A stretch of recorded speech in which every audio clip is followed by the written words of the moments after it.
College threatens 9/11 memorial posters because they threaten Muslims.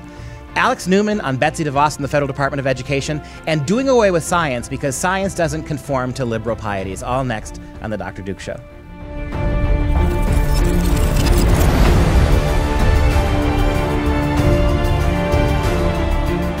Hi, everyone. I'm Dr. Duke, and welcome to the show.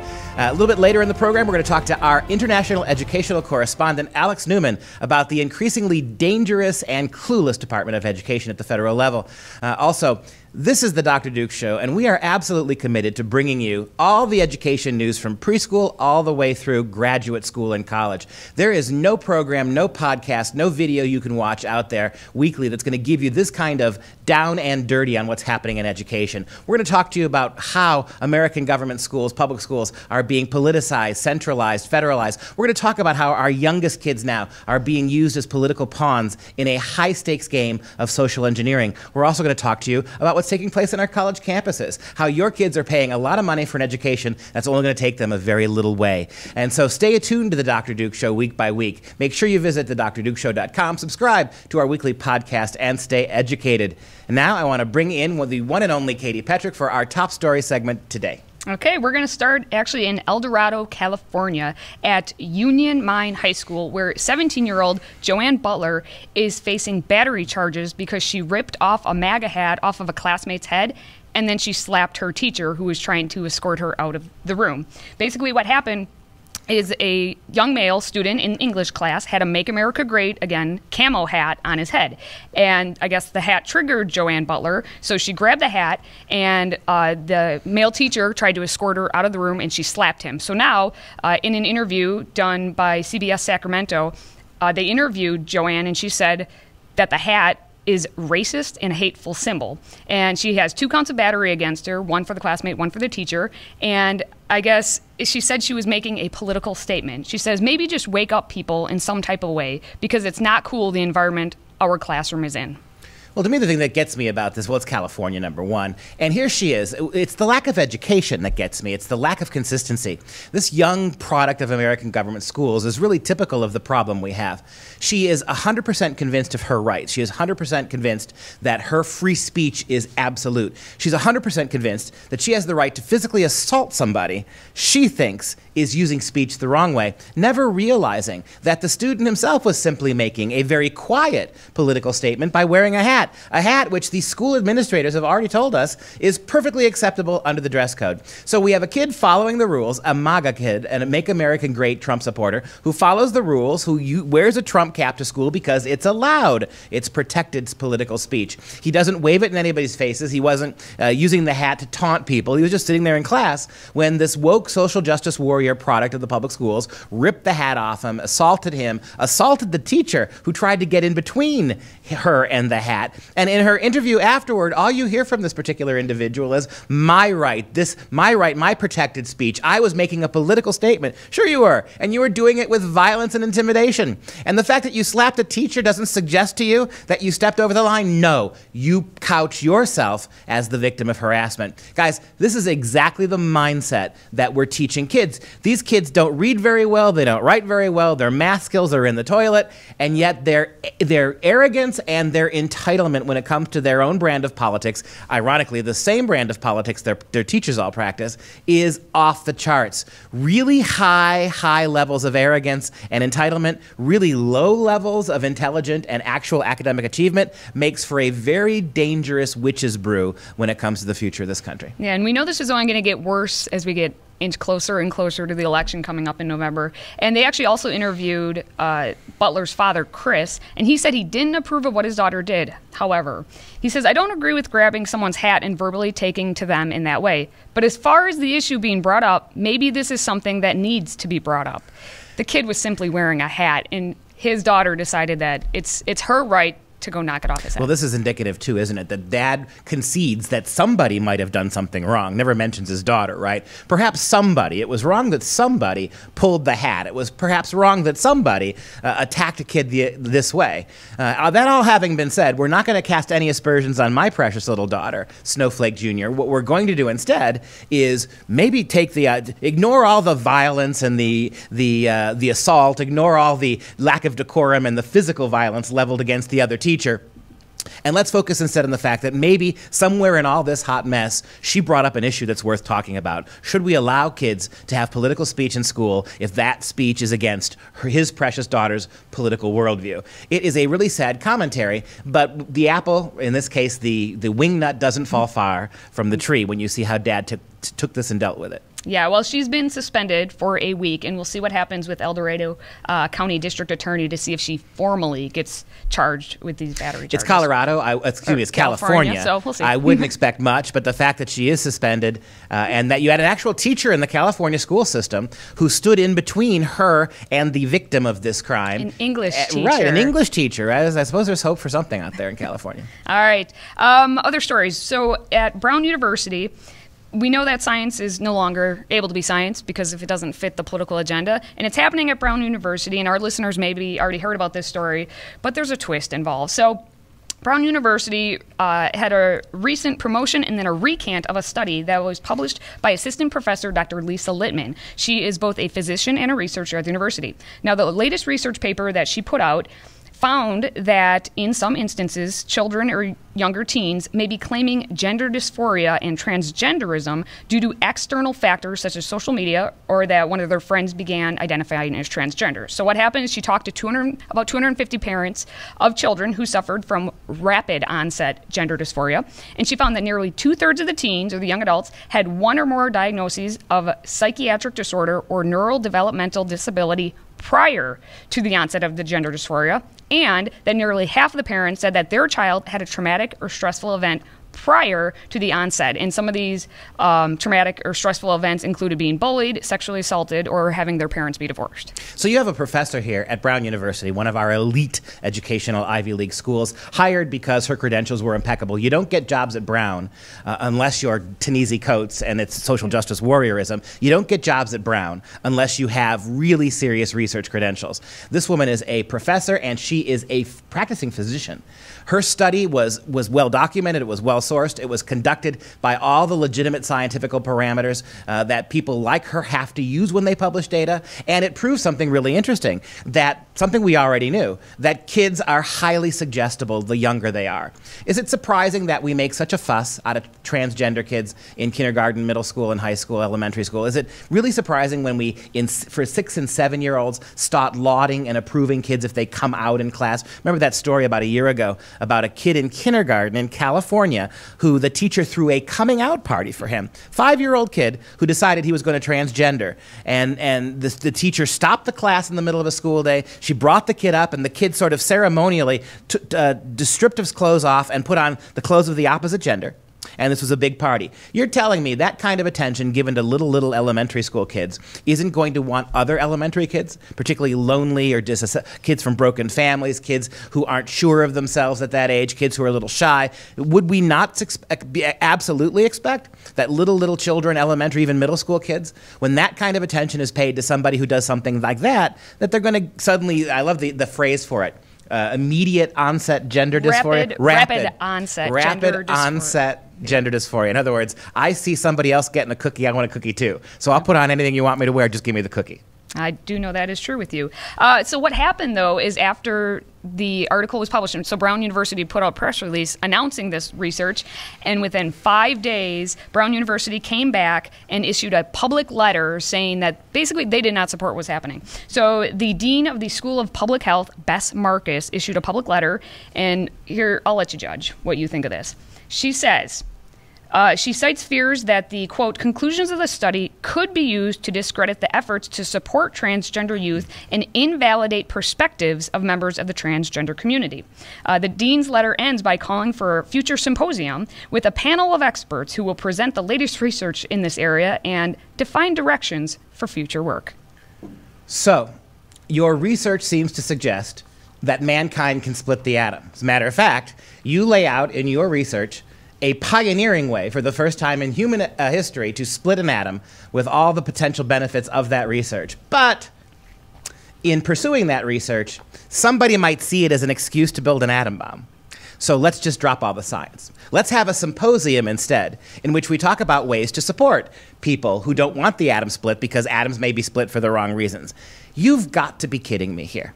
that the university's stance on this is to basically throw their professor under the bus. She wasn't trying to prove that many kids who become transgender do it because their peers do. She wasn't trying to prove that. She was looking scientifically in an attached way. Even you couldn't argue against that. You didn't call into question her methodology. You just don't like the results, because the results might suggest something about transgenderism that's unpopular, that there aren't nearly as many actual transgender kids as you say there are. And so for that, you throw her under the bus. For that, you disavow her research. And for that, you're going to have what is basically a re-education symposium to get people not to pay attention to that survey because it might hurt somebody's feelings. Way to go, Brown University. Mom, you sending your kids to that school and paying a lot of money? Why?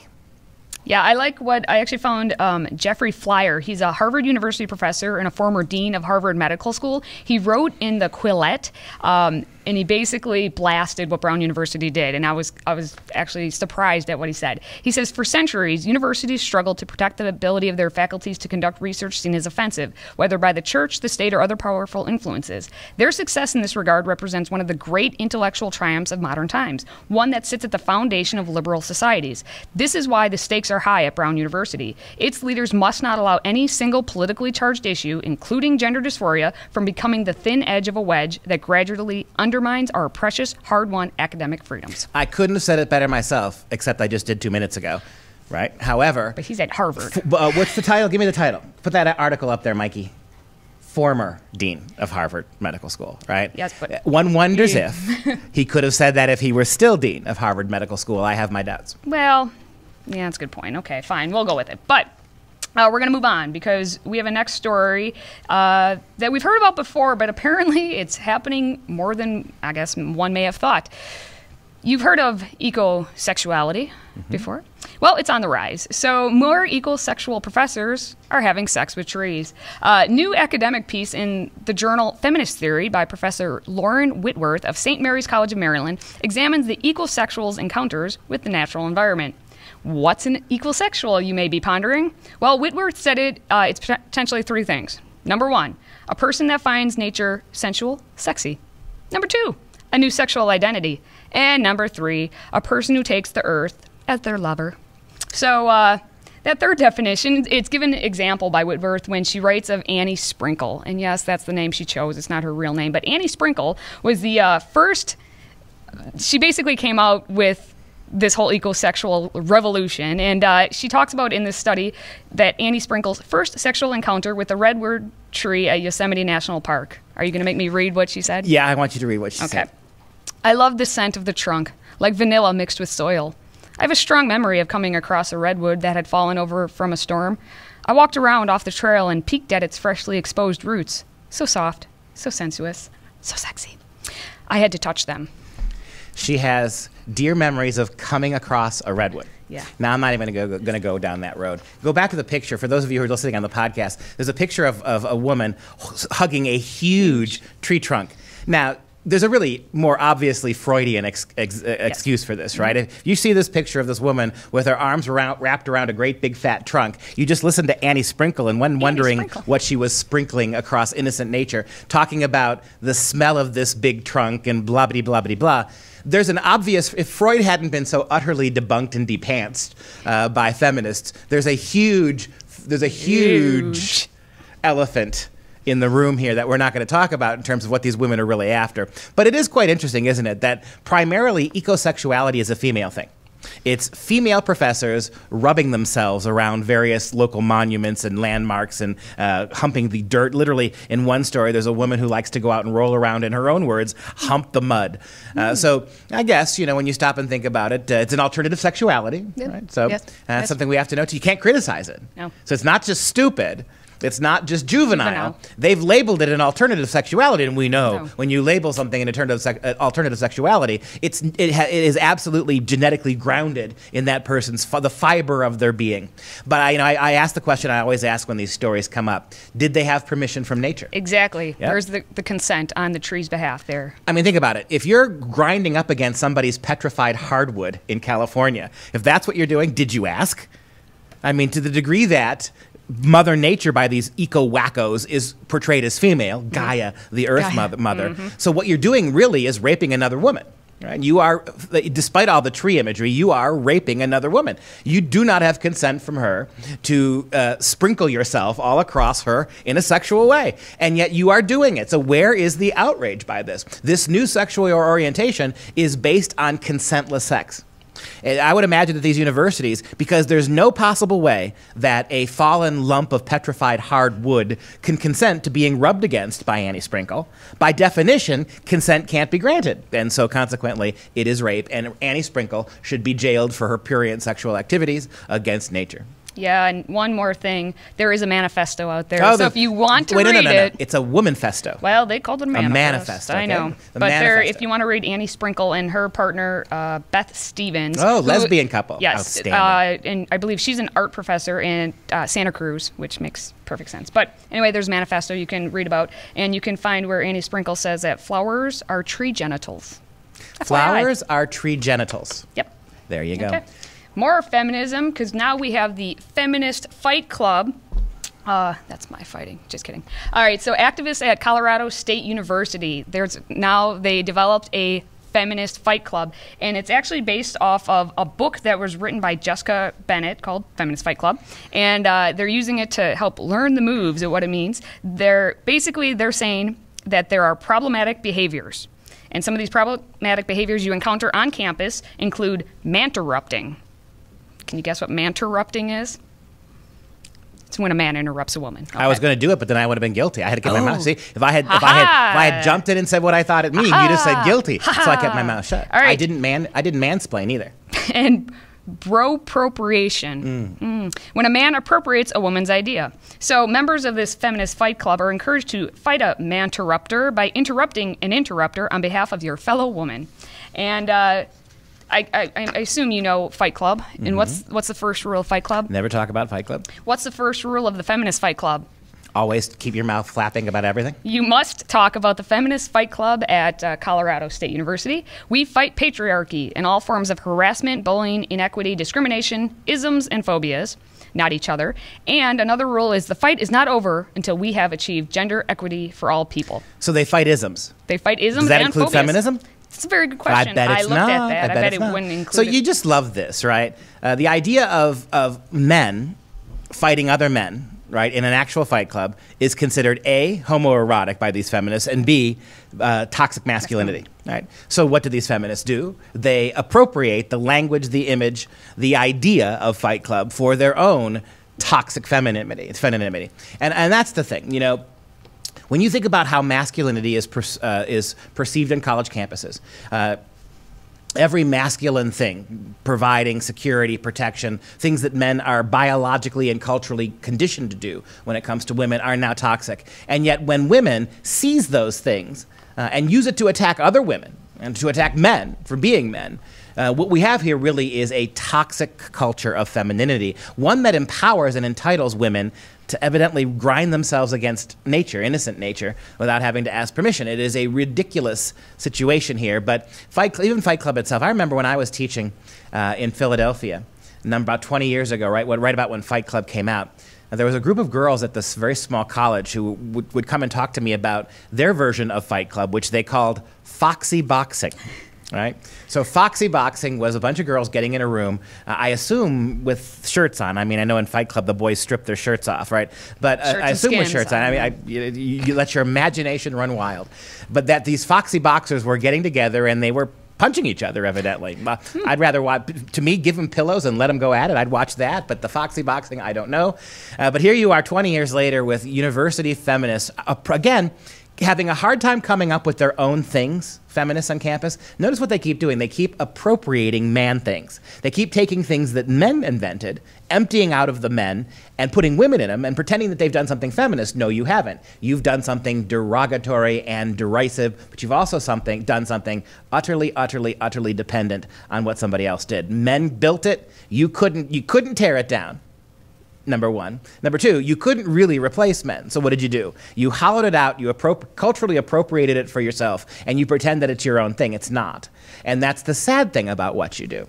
Yeah, and I think the thing that gets me about all these clubs and all these kind of stupid things that we keep talking about over and over on the college campus, it's not just that they have these groups, it's that taxpayer money is going to help fund these groups. And the Feminist Fight Club here is part of the Women and Gender Collaborative. The discussion guide that they actually have out has that sealant on the bottom. So that what they're putting out is coming in part from your own pocketbook. What bothers me about that image is that they've drawn most of the women with boobs. You see they've got little boobs on them? For those of you watching at home, they've done a cartoon drawing of a bunch of women standing around at Colorado State, and they've all got their hands in the air. Mm-hmm. And there's only one woman of color, two, excuse me, I can see in the whole group.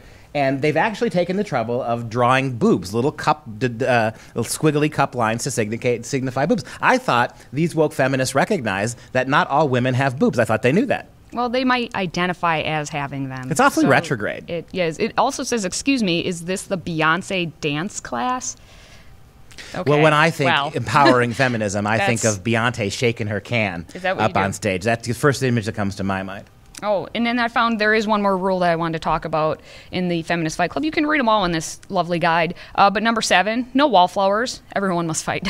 Right. So in other words, you don't have the choice not to do what we tell you. There you go. Sounds cool. Isn't it amazing how feminists make fascism sound cute? There you go. All right. We're going to move on to something else, and we're going to move on to, white people causing issues. So we have Professor James Livingston, who is back. You may recall he's a white history professor from Rutgers University who, I don't know if it was a month or two back now, he posted on Facebook about how he was at a burger joint, and he said, quote, "This place is overrun with little Caucasian a-holes who know their parents will approve of anything they do." In that post rant he went on, he also resigned his race. He says, "I hereby resign from my race. F these people." Well, Livingston later claimed that the post was meant to be satirical, and since the post, he's been bombarded with hate emails and death threats. And so now Rutgers University just found him guilty of racial harassment for his personal Facebook post criticizing gentrification. But on Livingston's behalf, the Foundation for Individual Rights and Education, FIRE, and if you don't know about FIRE, look it up. They do a great job of telling you on what campuses all across the nation what their basically freedom of speech kind of rules are. And so you can check that out. But FIRE asked Rutgers to reverse the conclusion, arguing that Livingston had a right as a private citizen to say what he did, and the appeal was denied. Now, I actually like what Livingston basically came out and said in a statement. Now, he's been professor for 28 years at the university, and he said, "Allowing human resource administrators to tell a professor of 30 years what he can and can't say on Facebook means that the tradition of academic freedom in our public universities is essentially over. I respect that tradition too much not to protest." One more thing, since he's a history professor, "I'm also a fan of the Constitution, which is equally under assault here. I very much hope the university will see its way to overturning this finding of reverse racism and reaffirming the democratic freedoms that Rutgers has long stood for." Well, this guy is a mega douche. There's no two ways about it. I mean, and one of the things in the story that you have to know, he went into a restaurant in Harlem. Yeah. He went in, one of the black epicenter of New York. He went into Harlem as a white man in Harlem to get a hamburger. And there were a lot of white people there who had kids, and the kids were, doing what kids do. They were eating, they were giggling, they were screaming too loud, they were crawling across the floor. And upon seeing these kids, he went on a very severe racial tirade, at which point he forfeited his own race, which, by the way, is win one for the team, white guys. This guy has volunteered not to be a white guy anymore. But, having said that, I mean, what he said was stupid. What bothers me, and I think FIRE's right, he has the right to say that. And he also doesn't know what the word satire means. Yeah. Making openly racist statements without the slightest hint of humor or subtlety or nuance isn't satire. It's racism, you dummy, you idiot. I mean, satire is nuanced, it's subtle, it's something that many people, when they see it, don't even recognize it. What you did was an openly racist statement. You put your foot in it. And what bothers me about this, FIRE is exactly right, and God bless him.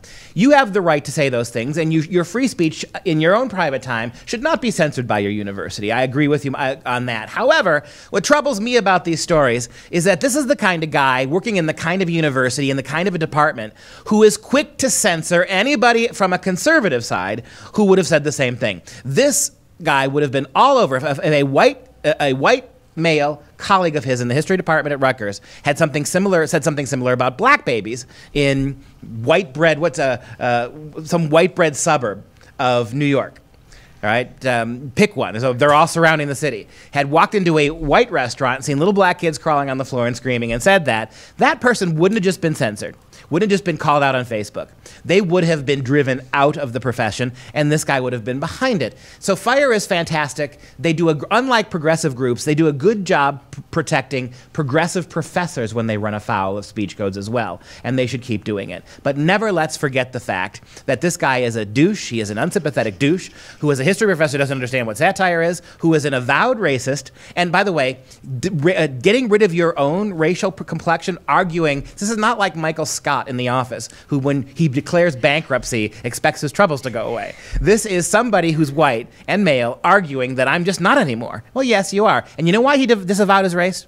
If he were able to do it, if he could disavow being white and suddenly become a non-white, in other words, a minority, then he could have said racist things without punishment, and he knew it. And that's what that's all about. Okay, well, speaking of whiteness, we have a Yale professor who says that going blonde, like blonde hair, is an unconscious, ubiquitous metaphor for whiteness. Claudia, I'm not sure if it's Rankine or Rankine, she's a professor in African American Studies and English, was promoting a new art project called Stamped during an NPR interview. Now, Stamped is an examination of the responses she got from people about their decision to ditch being brunette for their hair. So Rankine, I'll say, noted her initial impulse to the question was people should do what they want to do with their hair. However, she soon realized that everybody was going blonde, and it was also in the run-up to the election. So, you know, it was hard to miss Trump, commentators, media, everybody in the media blonde, and so I began to wonder. And she says, but you know, I'm interested in conversations around race because talking about race seems to be taboo if the race is white, you know? And because it has become a sort of unmarked category to mean people when you actually mean white people. And blondness became a metaphor for that, a sort of unconscious, ubiquitous metaphor, and everybody was going blonde. Asian women, black women, and almost, it seemed, all white women. Not me, but all other white women. Is she actually making the argument that it's taboo and forbidden to talk about the white race? Is that what she's saying? Basically, I mean, you have to know that she's also the academic who once wrote that black men are dying in America because white men can't police their imaginations. So I just can't get past that. That you have a university professor working in a major university who's making the argument, whose whole career is predicated on attacking whiteness. Right? Whose whole university is devoted to breaking up white privilege, telling us that it is taboo to talk about this.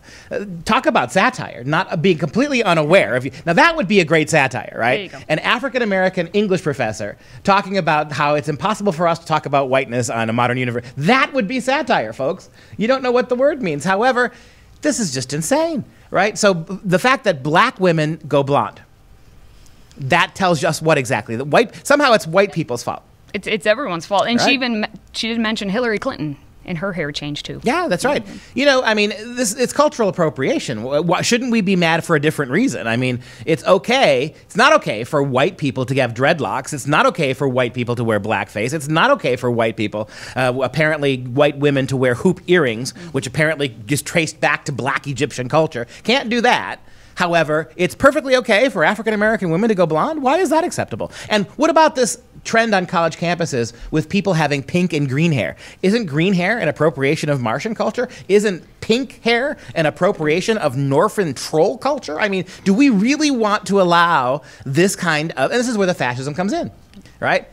Some people are allowed, this is the same woman who would argue that you could be the manliest of men.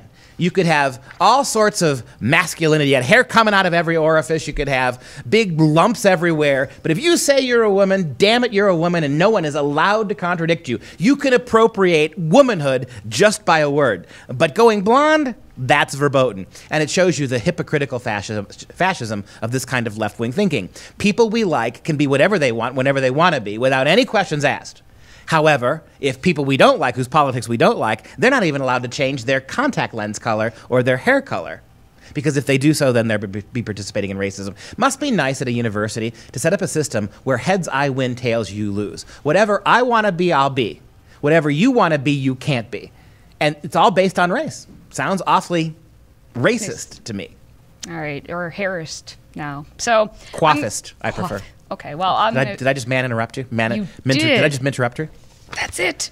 We're done. All right, well, good thing, because we have up next Alex Newman with the report and interview with Dr. Duke about Betsy DeVos. Alex Newman, the era of big control of education is not over. It did not end with Donald Trump, and Betsy DeVos is not the leader who's going to end this. We got a great story from you this week about how Utah, the state of Utah, has been pushed around by Betsy DeVos, strong-armed, into altering their curriculum, their state educational plan, to meet her federal guidelines. Talk a little bit about this story. What's happening in Utah, and I imagine this is happening in other states too, it just hasn't come out yet, is that the Secretary of Education and one of her minions, Botel, I think he's an assistant deputy secretary of some sort, and they're bullying the state of Utah into forcing children to take tests, because in Utah, the authorities there decided that parents and children have a right to opt out of these federally backed Common Core aligned government tests that really measure all sorts of things, collect all sorts of data for Big Brother. People are rightly outraged about this, and so people aren't taking the tests. Last year, I think 6% of students opted out of the tests, presumably with permission from their parents. But what Betsy DeVos and her regime there at the Department of Education said is that that's not acceptable. You need to have at least 95% of the students taking the tests, or you're going to be penalized. So again, you have the federal government here behaving as if it is in charge of education when the Constitution clearly provides no authority over education to the federal government. Well, the Constitution does not, but as we've talked about before, the ESSA Act, the Every Student Succeeds Act, that's kind of like the Affordable Care Act in terms of labeling something exactly what it's not. The ESSA is not about student success. It's about stuff like this. 2015, December, the Republican-controlled Congress and Senate rammed through in 2 days a ESSA bill, which basically gave the federal government, for the first time in American history, this kind of centralized control. We can talk about how unconstitutional this is, but we have Republicans to thank for passing a bill, the ESSA Act, which allows Betsy DeVos to tell states what to do now. If you don't do something, state of Utah, if any state in the union, prevents a educational plan for the state that benefits their state, that their state families sign on to, the feds can just change it or withhold money, right? That's pretty much where we are. That's exactly right. And you're right. For the first time in history now, the Secretary of Education has the authority to approve or deny states' education plans, which, first of all, requires a state education plan. Back in the day, the idea of a state education plan would have been inconceivable, right? I mean, maybe a town government could set up a local school, but you certainly wouldn't have a state education plan. Well, now you do, and it has to be approved by the Secretary of Education under this monstrosity called the ESSA. You're right. We have the Republicans to thank. They just blatantly lied to us. They said this is going to get the federal government out of education. It's going to return historic amounts of control over education to the state and local government, when it did the exact opposite. It centralized more and more control in Washington, D.C. It's an absolute disgrace. It cemented Common Core in place, and it's just a disaster on top of a disaster, and it's not going to get any better until the American people get outraged enough to demand that it end. Well, you have a Republican control of Congress and the Senate. You have a Republican president. You have a Republican appointee at the Department of Education. And still, this is what you get. Can you imagine what's going to happen the next time you have a progressive Democrat president? You think any opting out of tests is going to be allowed? What's to stop the next Secretary of Education under a Democrat from saying, if you have even one student opt out of one exam, we will withhold your state education budget. Unless you implement our federal curriculum in terms of sexuality, unless you import radical sexuality into your kindergartens, you get no money for your state. That's coming down the road, and there doesn't seem anybody interested in stopping this. That's exactly right. And what I wrote in my takeaway is that it's time for the state governments to say, enough of this stuff. We're not going to do it anymore. In most cases, the federal funding of education at the state and local level amounts to less than 10% of the budget. Down in Florida, a guy that I know who was running for governor crunched the numbers and found out that it would be very, very easy. And in fact, it would be cost effective for the state to cut all ties with the federal government and start doing its own thing. I'm sure that's true in Utah, and it's probably true in virtually every other state. The cost of implementing these mandates and hiring all the bureaucrats and compliance officers and administrators to comply with this abomination coming out of Washington, D.C. is more than they're getting from the feds. Why would you do it? It's ridiculous. And it makes education worse. So I think states need to start reclaiming their sovereignty and say, you know what? Go pound sand, take your little federal funding and shove it. We don't want it anymore. Thank you very much. Yeah, that's exactly right. Almost every state in the union Union, I should say, gets less than 10% of its education budget from the feds. That's really a rounding error in accounting terms for how much money the states are already spending. Every state in the union could just tell the federal government, we will give you back that 6%, 8%. We'll find a way within the state to raise it, and we will take control of our kids' education again. Just earlier in the week, we had a story about Betsy DeVos. She said, and good for her, she said she will not weigh in on the question of whether local schools can arm their teachers. Now, that's a good answer. Right, I admire that. Betsy DeVos didn't say, we are going to use the full force of the federal government to stop local school districts from arming their teachers with guns and training them. However, why is it any of Betsy DeVos's damn business? What gives her the right? And I'm glad she said no. But again, you know, the next Department of Education secretary under a Democrat is going to use the power that Betsy DeVos is not getting rid of. She's protecting. So what you're doing here is you may have the next 2 to 6 years you may have relative stability and not a whole lot of overreach from the federal government. But you do have a situation where the Republicans aren't going to pull these destructive laws out, and you watch what happens with the next one. That's right. And, now we have a historic opportunity with this president and a Republican-controlled Congress to undo this giant mess. We have most of the states controlled by Republicans solidly, right, the legislature and the governor. It's time to take some serious action to cut this out. It's been an absolute disaster. The kids are getting dumber and dumber. It's costing more and more money to make them dumber and dumber. It's time for some of the states to take the lead and let the other states follow and say, enough of this. We're not going to keep dumbing down the kids in exchange for some pennies with strings attached. Well, sad to say that even Michael Phelps himself could not hold his breath long enough for those changes to take place. I think the writing's on the wall. Alex, thanks again for a fantastic report, and we'll talk to you soon. All right, our final story this week is actually out of Ripon College in big ol' Ripon, Wisconsin, just down the road from us. And it involves the local Young American for Freedom organization, who was recently told by administrators that their 9/11 Never Forget posters have basically been deemed as biased for highlighting Islamic terrorism. So on August 28th, officers of the Young Americans for Freedom, YAF chapter, met with 4 members of the Bias Protocol Board to discuss this poster. The administrators said the YAF's 9/11 Never Forget project posters are creating an environment where students from a Muslim background would feel singled out and or harassed. Now, I've been to Ripon many times. There are 800 students at the university and about 8,000 people in Ripon. And what's kind of unique is Ripon, little known fact, is the birthplace of the Republican Party, and it also has some Ripon Good cookies. So I'm not quite sure which students from a Muslim background in Ripon would feel singled out and or harassed. Yeah, Ripon is a pretty pasty white community. And notice that they didn't say, and no Muslims complain, because they didn't say, we have complaints from Islamic students. They didn't say that. They said, you have created an environment in which some Muslim somewhere might be offended. And what's really shocking about that, we got to be very much on the record here, that Ripon did not ban this. They did not say to these people, you're not allowed to do it. Yeah, so last week, basically, this became a national story. A lot of different outlets picked it up, but we want to be clear that the group was not banned from putting the posters up, but there was a clear message sent to these YAF members that the university does not favor any free speech. Yeah, and that, of course, is important to point that they weren't banned, but they were put under a lot of institutional pressure. YAF stands for Young Americans for Freedom, right? And this is one of those critical freedom issues, the freedom of speech. Look, it shows you how bad the studying of history is on a college campus. This is a history lesson, right? This is not politics. Remembering 9/11 is like remembering the Alamo or remembering Pearl Harbor Day or Memorial Day. This is not just some political event. It is particularly in kids who are now in college, this is very much a formational event for their life, the backdrop of 9/11. Since 9/11, we have had nonstop war, and that war has been predicated by what happened on 9/11.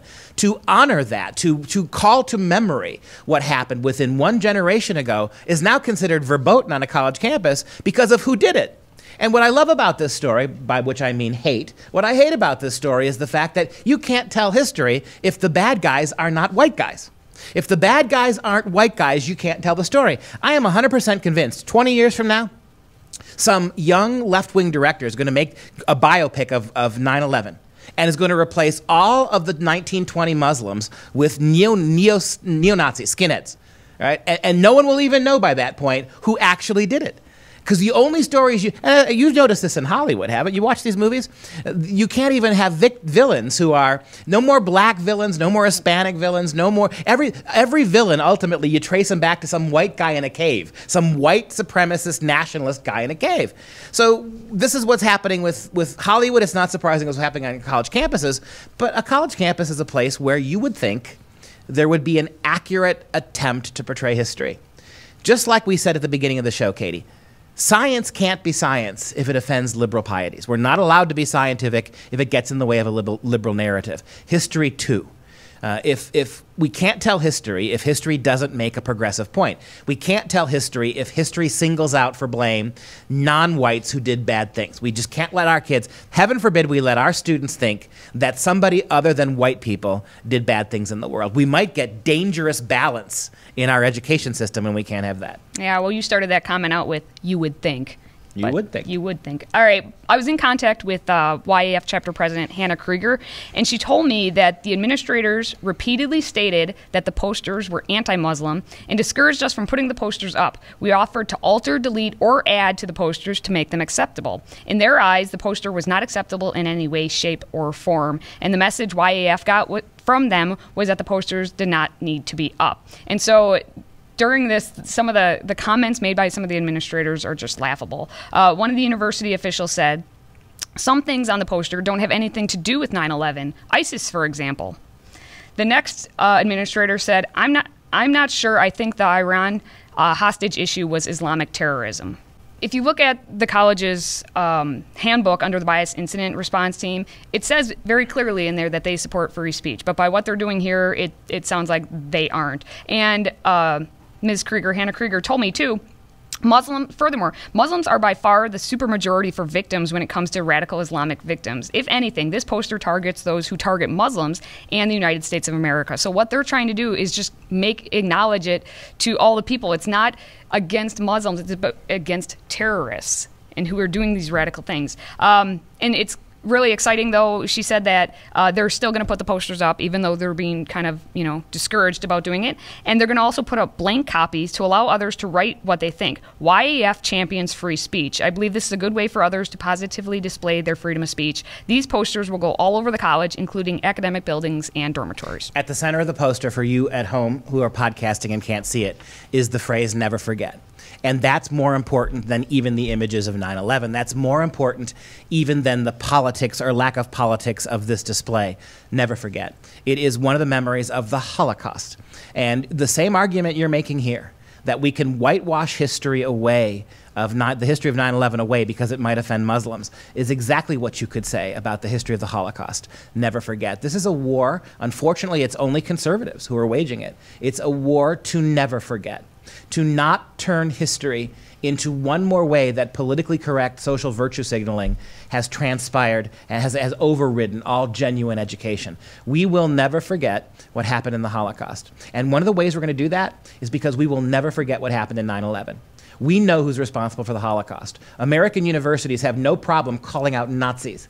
Look, Ripon, Wisconsin is a typical northern Midwestern town. It is populated mostly by Scandinavian and Germanic peoples. Hannah Krieger, right? Krieger. That's a German name, isn't it? Yep. Right? And so you could make an argument that by calling out Nazis on Holocaust Remembrance Days, you're offending people like Hannah Krieger because her ancestors were German. She's German, right? But she's a German who never was a Nazi. Right? This is the kind of garbage we're practicing now. And I know Hannah would stand up and say, by all means, let's talk about the Nazis who murdered 6 million Jews. You also got to be very, very careful to talk about 20 Muslims who had Muslim ideology behind them, who had Muslim fundamentalist money funding them, who destroyed over 3,000 lives in a terrorist act. Got to be able to call a spade a spade. There you go. All right. Well, we just gave you quite a history lesson and probably one you'll not get in your college classroom. So make sure you watch us again, listen to the podcast version, head over to drdukeshow.com, and make sure you subscribe so you can stay up to date with everything that we have going on here. And that does it for us this week on The Dr. Duke Show. For Freedom Project, I'm Dr. Duke, she's Katie, and we will see you next time.